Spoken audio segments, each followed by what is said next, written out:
ایک بار نبی پاک جمعے کا خطبہ دے رہے ہیں، ایک صحابی آئے، حضور بہت قحط ہو گیا ہے، بارش نہیں ہو رہی ہے، کھیت سوکھ گئے، جانور پیاسے، حضور کرم فرمائیں۔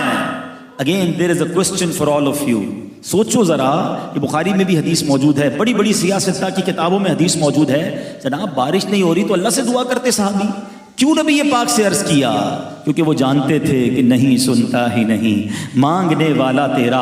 اللہ کے حبیب نے ہاتھ اٹھائے، بارش، حدیث کے الفاظ ہیں، اس وقت آسمان پر کوئی بادل نہیں تھا، ابھی آقا کے ہاتھ اٹھتے ہیں، بڑے بڑے کالے بادل آنا شروع ہوتے ہیں، نبی پاک منبر پر ہی ہیں، اتنی بارش ہوئی کہ حدیث کے الفاظ ہیں آقا کی مبارک داڑھی سے بھی بارش کے قطرے گرنے لگے۔ اچھا دعا تو فرما دی اور سارے لوگ نمازی خوشی خوشی گھر بھی چلے گئے، مگر جمعہ بارش، ہفتہ بارش، اتوار بارش، پیر بارش، نان اسٹاپ پورا ہفتہ بارش، اتنی بارش کہ اگلا جمعہ آ گیا۔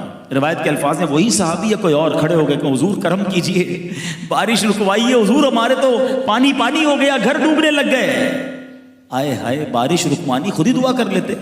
پھر صحابی کا عقیدہ دیکھو کہ آقا کے ہاتھ اٹھنے ہیں، ہمارا کام ہو جانا ہے۔ اب نبی پاک کی اتھارٹی دیکھیے گا، دیکھیں یہ بھی کمال ہے، یہ بھی معجزہ ہے کہ ہاتھ اٹھایا تو بارش، دعا کی تو رک گئی، نہیں، اللہ کے حبیب نے اب جو اتھارٹی کا استعمال کیا ہے نا، ایمان تازہ ہو جاتا ہے۔ آقا علیہ الصلوۃ والسلام نے اپنی انگلی مبارک اٹھائی اور یہ الفاظ کیا تھے؟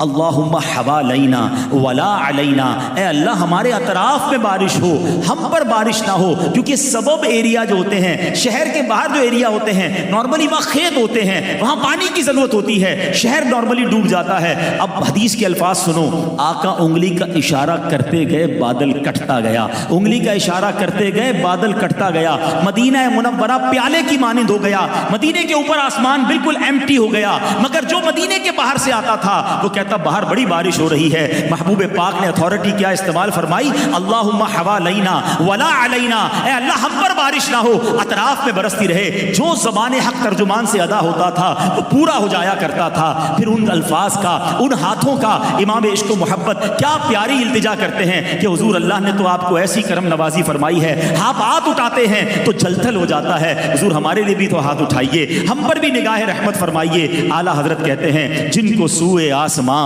پھیلا کے جل تھل بھر دیے، جن کو سوئے آسماں پھیلا کے جل تھل کر دیے، صدقہ ان ہاتھوں کا پیارے ہم کو بھی درکار ہے، حضور ہمیں بھی ان ہاتھوں سے صدقہ عطا فرمائیے۔